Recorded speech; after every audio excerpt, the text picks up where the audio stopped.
Bienvenidos a Escena, a este espacio en kissfm.es, en el que hoy vamos a hablar de una película que llega a los cines el 27 de junio y que es el estreno en la dirección de un joven cineasta que además escribe el guión y protagoniza la película. La peli es Azul de Niño y él es Raúl Guardans. Bienvenido. Muy buenas, muchas gracias. Un placer tenerte aquí hablándonos de esta tu primera película. Un placer Azul de estar Niño. aquí, muchas gracias. ¿Qué es Azul de Niño? ¿Qué nos vamos a encontrar cuando vayamos al cine? Es una tragicomedia, es la mejor forma de explicarlo. Creo que mezcla varios géneros juntos. Es 1 hora y media de cosas que pasan muy rápido, de cómo dos personas, su vida se pone del revés cuando hay una tragedia médica y el amante de la persona enferma y la mujer de la persona enferma tienen que convivir en el hospital mientras se recupera. Y entonces forman una especie como de extraña alianza entre ellos y con otras personas que coinciden en el hospital. La defines como tragicomedia, es verdad que he leído por ahí que la definen así precisamente con tintes almodovarianos. Bueno, sí. ¡Wow! Eso yo no lo he dicho. O sea, a ver, yo he crecido con las películas de Almodóvar, por supuesto, algo sangra de lo que consumimos y de lo que nos ha inspirado a lo largo de los años en los proyectos. Y por mucho que no fuera un referente directo, creo que al final, sobre todo cuando la he enseñado en públicos internacionales y tal, hay mucha gente que esa idiosincrasia, ese tono, lo asocian muchísimo con Almodóvar. Entonces, creo que tenemos un sentido del humor similar igual. Creo que cuando miramos y vemos el pequeño ridículo, el pequeño surrealismo de las cosas, creo que en eso sí que nos parecemos. Pero bueno, miradla y vedla a ver qué os parece. Pero yo nunca me atrevería a estas alturas a hacer esa comparativa, pero es un honor. Bueno, al final se bebe también, ¿no?, del cine que se consume, y Almodóvar en este país es todo un referente, así que imagino que un orgullo, ¿no? Que Hombre, también... un honor, o sea, un honor. Si realmente es así, para mí es un absoluto honor, de verdad. O sea, no hay mayor piropo que se me pueda echar, o sea que... Pues Raúl, ¿qué te parece si vemos un trocito del tráiler, nos Venga. ponemos en situación, conocemos a estos personajes y ahora seguimos hablando? Venga, perfecto. ¿Qué tengo? Cáncer. Sí. ¿Qué? No lo vas a perder, ya verás. Y a ti te está sentando muy bien lo de Ernesto. ¿Perdona? Estás delgada, muy guapa. Bueno, pues ahí hemos visto a los personajes, tenemos a Daniel, tenemos a Ernesto y a Natalia, este trío que, como bien nos decías, tienen que convivir en el hospital. Decíamos que tú habías escrito esta historia. ¿Cómo surge la historia de Azul de Niño? Pues mira, yo salí de ver una película en Londres, en un festival al que fui de público, y yo tenía ideas de varios personajes y de cómo juntarlos, y ese día me inspiré muchísimo. Me senté con una película que no tenía nada que ver, pero me senté en un cafenero, me acuerdo, y me pasé escribiendo como 5 horas sobre cómo estos personajes podrían confluir, y al final salió el primer boceto de la primera idea de Azul de Niño.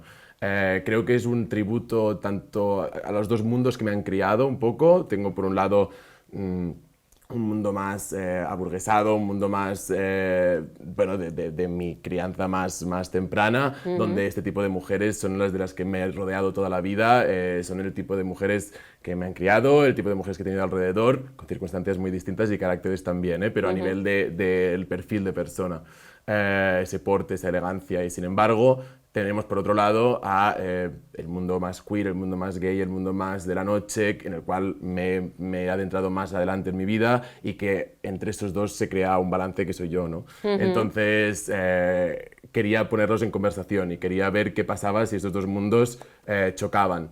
Y este es el resultado de ese experimento. O sea, que... Es una peli, es verdad, en la que se trabaja mucho la personalidad de los personajes, ¿no? ¿Esto cómo es? Imagino que tiene que ser complicado. Cuando los personajes están basados en...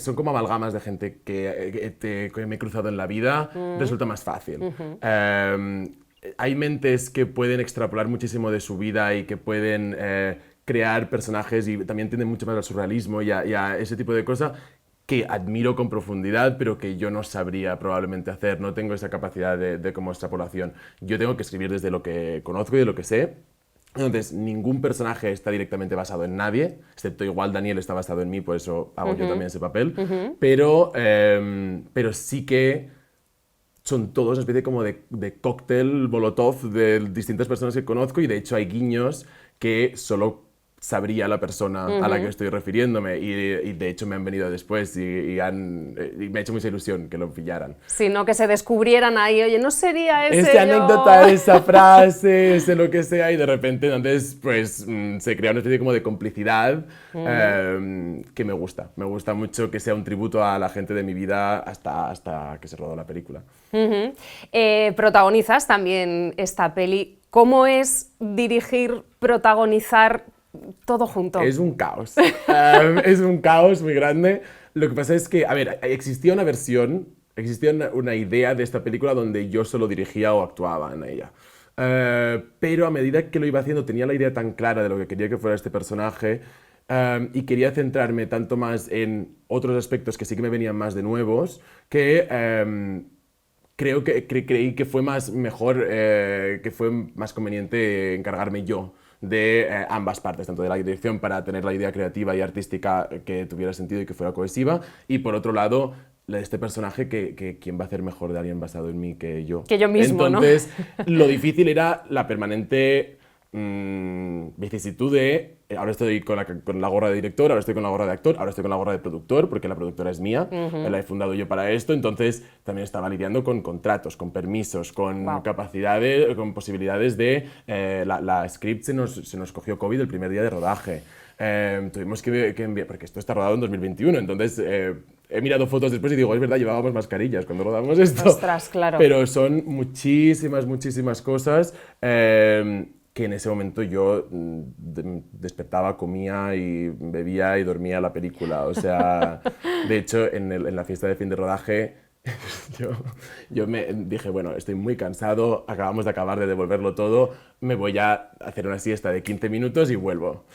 Y me vino una power nap de esas, ¿no? De decir, exacto, me vino a buscar un amigo del rodaje, un colega, y se ve que le dije, en mis sueños, le dije que por favor que saliera porque yo no podía estar en plano. Entonces que por favor que me dejara un momento porque yo no podía estar en plano. Y me dijo, Raúl, ya has acabado de rodar, descansa, respira. Cuando uno está tan metido, ¿no? Durante tanto tiempo, de manera tan intensa en un proyecto... Sí. Es complicado, ¿no? Deshacerse de ello. Luego, la parte de después han sido 4 años y ha sido mucho más distendida y de hecho he estado trabajando en medio y demás, pero ese mes y medio de rodaje y prerrodaje, eso fue muy loco, la verdad. Hablan de tu peli secreta. ¿Por qué nadie conocía que estabas preparando este largometraje? Yo creo que en parte por mi propio miedo a dejar que el bebé saliera del nido. O sea, yo creo que es muy complejo cuando es tu primera película, cuando no sabes cómo se distribuye una película, no sabes... Hay muchas cosas que damos por supuesto, como si las películas acaban en los cines o las películas acaban en una plataforma, pero todo eso es un proceso y son decisiones que se están tomando. Y yo nunca había visto esta película con un público que no fuera de mis amigos, mi familia, amigos de mis padres, amigos de mis amigos, o sea, era todo un círculo muy conocido. Y yo antes de presentarla en España, en mi propio país, que esto es como mi carta de presentación, quería primero que la viera otra gente, entonces pues ha ido por festivales, ha ido tal, y es todo un proceso muy lento, pero ahora yo creo que ya estamos listos para volar. Para volar, para tirar las cosas por la ventana y decir, bueno, espero que sobrevivan. Entonces, eso es lo que toca ahora. Cuando la compartías en tu círculo cercano, ¿cuál era el feedback? ¿Qué te decían? A ver, me decían que qué maravilla y que obra maestra, pero es que son mis amigos. Ya, claro, había que coger con pinzas esa opinión, ¿no? O sea, y muchos de ellos han ayudado, muchos de ellos han formado parte de una forma u otra, ya sea emocional, o ya sea en el crowdfunding, o ya sea amigos de Estados Unidos que también se dedican al arte. También creo que hay una percepción de que saben lo difícil que es hacer una película y muchos de mis amigos tienen mucha conciencia de eso y me han visto trabajar. Yo trabajé en una tienda de lujo durante 2 años mientras estaba haciendo la postproducción y toda la gente que la ha visto desde allí me ha visto sangre, sudor y lágrimas a lo largo del tiempo, combinando las dos cosas y entonces, bueno, pues yo creo que en parte lo que les gusta de haberlo visto es que haya pasado y ver el resultado de todo ese esfuerzo. Entonces, pues eso, en ese sentido sí, claro, todos me dicen que qué maravilla y qué fantasía. Hay otros que han sido más críticos, ¿eh? Pero Oye, me que las gusta. críticas tampoco están mal, Al ¿eh? Al revés, final. al revés, las pido. O sea, agradezco muchísimo la gente que, sobre todo la gente que es más de directores y tal y no sé cuántos, sí que me han sentado y hemos tenido largas conversaciones sobre Sí. lo que sí, lo que no y, pues, por favor, bienvenido sea, o sea, sí, sin duda. Las críticas cuando son constructivas y pedidas, que a mí yo no soy nada amiga de, no, es que te voy a dar mi opinión, no te la he pedido. Ya, ¿Sabes? total, Te quiero decir. Entonces, total. cuando es verdad que compartes algo, decir, oye, quiero vuestra opinión y la quiero sincera, y ahí es verdad que sí que no quiero que me doréis la píldora porque sí, ¿no? Sí que Total, dadme sobre vuestra todo- opinión. Sobre todo estoy enseñando la película a gente cuya opinión confío y respeto. Entonces, al revés, por favor, o sea, y siempre está hecha con la mayor bondad y con la mayor... ellos también han hecho lo mismo conmigo, Claro. o sea, yo también he tenido esas conversaciones sobre sus proyectos y creo que es importante. Si no somos capaces de escuchar cosas opiniones, que al final son opiniones de gente Claro. que estamos haciendo, o sea, no sé, hazla y métela en un cajón Claro. y siempre será la película perfecta, ¿sabes? Efectivamente. Pero bueno. Eres muy jovencito, Raúl. Tu primera película, nos lo acabas de contar, has creado tu productora para sacar este proyecto adelante.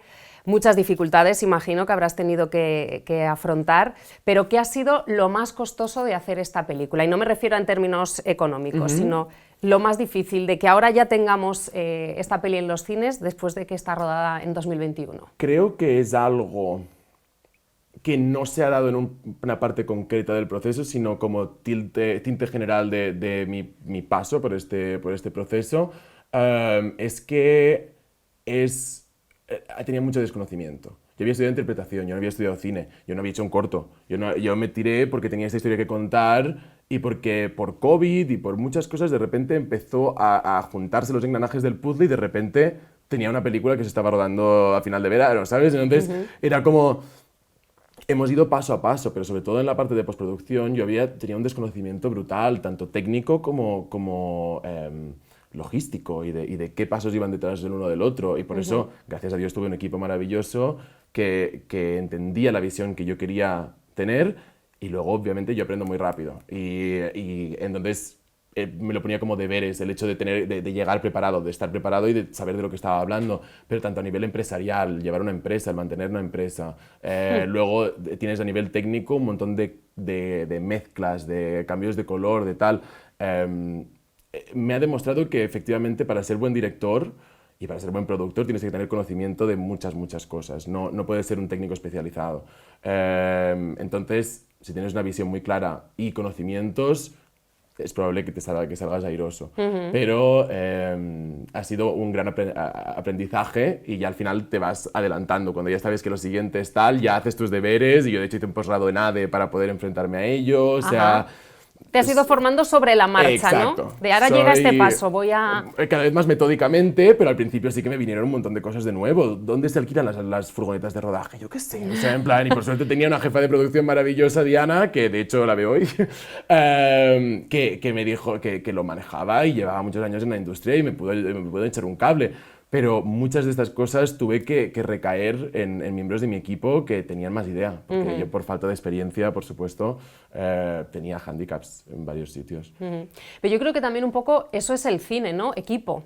O sea, al final aquí muchos que han pasado lo han dicho, que no hay un mayor ejemplo de trabajo en equipo que sacar adelante una película, ¿no? Ya sea desde la parte técnica, logística, de catering, Una sola persona, da igual el cargo en el que esté, puede romper un rodaje, una dinámica de rodaje, una postproducción, da igual, todos los engranajes del puzzle, o sea, el cine cuesta tanto de hacer que ninguna persona que esté allí está ahí gratuitamente. Todo el mundo tiene una labor, todo el mundo tiene una función, y por suerte, yo de verdad, esto sí que es, yo creo, la mayor bendición que me ha pasado, es que dimos con un equipo infalible. O sea, todo el mundo remando a favor, todo el mundo poniendo todo de su parte para que esto pudiera pasar. Yo a su turno, o sea, a mi turno, creo que me he preocupado mucho de cuidar a mi equipo, creo que es muy importante. Creo que abusar de horas, abusar de condiciones laborales, abusar de tal, que se da muchísimo, sobre todo en proyectos pequeños, creo que no es aceptable. Yo siempre dije que si no se podían dar las condiciones correctas, que no iba a hacer el proyecto, porque me parecía tan importante que el proyecto saliera como que la gente saliera contenta. Luego repercute al final, en el resultado final, ¿no? Y además que es mi carta de presentación en ambos sentidos, tanto a nivel artístico como a nivel profesional. Y yo no quiero que la reputación que se esté empezando a crear de mi persona es de una persona que no ofrece unas buenas condiciones laborales y un buen ambiente de equipo y de intentar motivar a cada persona del equipo lo que quisiera. Fue la primera vez que el de maquillaje y el de vestuario, que eran la misma persona, llevaba los dos departamentos a la vez en un proyecto y eso le motivaba muchísimo. Mi director de fotografía, tengo dos directores de fotografía,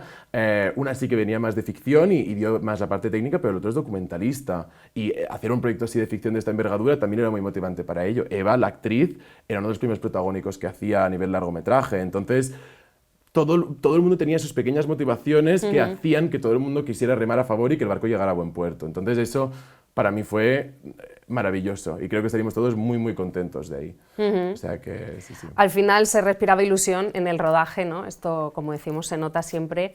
Y mucha valentía por tu parte, ¿no? Tu primer proyecto, un primer largometraje, una temática tan compleja. ¡Wow! Porque normalmente uno empieza, oye, voy haciendo mis cortos, voy haciendo... Aquí vamos directamente a lo grande. Es que yo tengo un problema. ¿Que o lo hago o no, no? No es tanto una cosa de que yo no quisiera, como que si no me dignara hacer un corto, o sea, como que no fue un exceso de confianza, es que yo no sé guionizar cortos. No sé, o sea, en plan, de hecho pienso en serie prácticamente. Yo he consumido muchísima más serie de la que he consumido película y he consumido mucha más película de la que he consumido corto. Entonces, yo los pequeños episodios que hay gente que es tan buena creando viñetas, creando pequeños sabores que te dejan, ya te cambian en 10 minutos. Lo admiro muchísimo, pero yo no sé hacerlo. Entonces, si yo quería explicar la historia que yo quería contar, no hay cosa que me guste más que un personaje secundario. Entonces yo voy metiendo historias y eso se acaba convirtiendo en un proyecto mucho más grande a nivel de medida, de duración.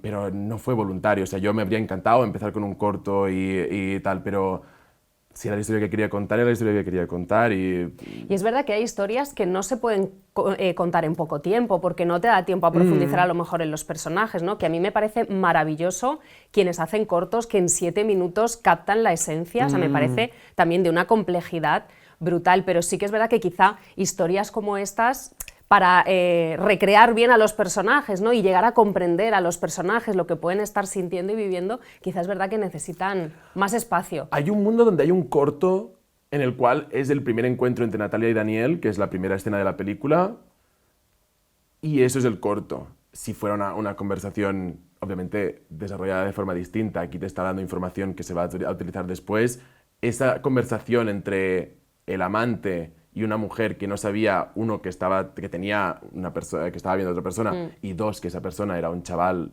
20 años menor, eso es un corto. Yo no lo sé escribir. Animo a quien sea que lo escriba, le doy lo que quiera y lo hacemos. Pero yo no sé escribir esa especie como de poder en tan poco tiempo, esa especie de peso, yo no lo tengo. A mí me gusta la catarsis cuando has puesto todas las piezas en su sitio y de repente todas encajan al final. A mí eso es el tipo de cine que sé hacer, el tipo de cine que me gusta y el tipo de cine que intento plantear. O sea que, sí. ¿Y qué va a venir después de Azul de Niño? Pues, gran pregunta. No, estoy desarrollando, de hecho, el director de fotografía documentalista que te decía antes, me planteó una idea de documental y estamos desarrollándola. Estamos muy a principios todavía, pero es un documental sobre gente LGTB de finales de la segunda edad y tercera edad en España y que creo que es un grupo de gente que está muy infrarrepresentado y que tienen muchísimas historias que contar. Y con decirte que hace unos meses estuve hasta las 2 de la mañana en un bar con un señor explicándome sobre su amante de la mili. O sea, Qué es bueno. maravilloso. Bueno. Y espero que llegue a un puerto y que lo podáis ver. Y nos veremos aquí otra vez. Seguro, nosotros te esperaremos, por supuesto. Pues muchísimas gracias. Ahora, Raúl, me gustaría hablar un poquito de música contigo. Estamos en Kiss supuesto. FM, nosotros al final Por supuesto que somos se escuchaba música. de camino al cole todos los días, ¿eh? Toma ya, si es que eres muy joven. Camino al cole. Pues sí, pues muchísimas gracias. La verdad es que hay muchos que es verdad que los padres nos dicen, no, pues te escucho con los niños de camino al cole, felicitadlos justo a la hora, tal. Es que verdad. teníais un programa que se llamaba como Kiss Backstage o una cosa así, que eran nada, 5 Sí. minutos, era un pequeño fragmento, pero me acuerdo que yo que estaba embelesado con Hollywood y con estas cosas, a mí era maravilloso. Claro, era... sí, recordábamos Regreso al Futuro Exacto, y exacto, películas. exacto. Sí, es cierto. Pues hablando de música, es verdad que nosotros también aquí en A Escena pensamos que música y cine van de la mano. Por supuesto. En tu peli se ve mucho, utilizas mucho la banda sonora para dar fuerza a muchas escenas. ¿Cómo ha sido seleccionar la banda sonora de la película? Bueno, la banda sonora se divide como en dos. Tienes por una parte la música que hemos compuesto para la película, que la compusimos con Mark Little, que es un genio. Hace bandas sonoras súper dispares entre sí, sin embargo, es perfecto. O sea, es una persona tremendamente humilde a nivel artístico. Es una persona que sabe adaptar sus habilidades, que son muchas, al proyecto en el que está participando. Entonces, aquí vimos que claramente lo que teníamos que reforzar era la tensión y la incomodidad permanente que sienten los personajes. Nadie se sienta cómodo en una silla en toda la película. Cierto. Entonces, eso tenía que pasar con disonancias, con una cuerda de violín que de repente se te va de pinza, con música que entra y sale, pero que de repente te olvidas de que estaba sonando música y de repente vuelve. Además, como director primerizo, es un gran salvavidas cuando de repente hay una transición de una escena a otra que necesita una pequeña almohadilla, de repente a nivel de montaje la música te salva. Y la verdad es que no podría haber trabajado con alguien mejor, es una persona maravillosa. Grabar la banda, hicimos la gran mayoría de la banda sonora está grabada en vivo con músicos y eso fue muy especial, fue la primera vez que vi mi película siendo acompañada por música real, es una experiencia maravillosa. Y luego, por otro lado, está la música que es ajena a la película y que está incorporada en la película, que son 3 canciones de Shoshana Bean, que yo vengo del mundo del teatro y yo estudié interpretación en Estados Unidos. Entonces, esta mujer tiene una voz prodigiosa, se ha dedicado al teatro toda la vida y tiene unos álbumes que yo, de hecho, le puse algunas de las canciones a Eva de Luis, que es la actriz principal de la película, porque nos comunicábamos mucho vía música. O sea, ella me decía, ¿qué te parece esta canción para esta escena? O tal, y yo le pasaba canciones que me recordaban a X escenas o a X facetas del personaje o a tal. Y acabamos haciendo una lista de reproducción en la cual nos compartíamos la música que nos hablaba más de cara al personaje. Y hubo 2 o 3 canciones de ella. Y entonces dije, es que esta persona es perfecta. Además, las letras van perfectas con la película. Y de repente vi que estaba producido por Show Music, que eso quería decir que, siendo un juego de palabras con su nombre, probablemente estaban producidas por ella misma. Entonces hablé con su gente directamente y fueron súper generosos y nos cedieron las canciones. Y ahí están, y para mí, sobre todo la última canción, te deja el sabor de boca al final de la película y es gran parte de la esencia de la película. O sea que sí, sí. Y ahora, hablando de ti, de tu música, la que tú escuchas, si yo te tuviera que pedir una canción para terminar esta charla, ¿qué sería? Una canción que tenga historia, que nos puedas contar. Mira, yo soy una persona que escucha música de todos los géneros que te puedas imaginar, de todas las épocas que te puedas imaginar, me cogen obsesiones extrañas. Ahora estoy o sea, puedo escuchar desde Sabrina Carpenter, que la acabo de ver en el Primavera y me he enamorado, y luego, por otro lado, el otro día me volví adicto a Ella Fitzgerald. Yo estuve escuchando Ella Fitzgerald toda la tarde. El año pasado, que fue un año muy formativo para esta película en concreto, porque fue cuando dijimos, bueno, hasta aquí, ya vamos a sacarla, estuve escuchando mucho Diana Ross y tiene una canción que se llama Chain Reaction, que va precisamente en su caso es un tema romántico, pero va de subirse y dejar que una cosa lleve a la otra, ¿no? Y yo, que soy un obseso del control, he tenido que dejar ir y dejar que efectivamente se vuelva esta cadena de eventos, ¿no? Entonces, es una canción maravillosa, fue mi canción más escuchada el año pasado en el Wrapped, o sea que os la dejo un regalito y quien no la conozca que la escuche porque es maravillosa. Temazo. Pues Raúl, nos vamos a quedar con este tema. Muchísimas gracias por este ratito de charla. Muchísimas gracias a ti. Muchos éxitos con Azul de Niño, que recordamos 27 de junio estará en los cines. Ya está, ya ha nacido el bebé. Sí, bueno, a ver, muchísimas gracias, de verdad, o sea, un placer, me he sentido súper cómodo y yo soy muy nuevo en esto, o sea que me ha hecho mucha ilusión. Espero que repitas cuando tengas en marcha ese documental, Esperemos, que nos interesará muchísimo. Esperemos. Muchos éxitos, Muchas Raúl gracias, Guardans. muchísimas gracias. Y nosotros nos volvemos a encontrar por aquí muy prontito. Hasta entonces.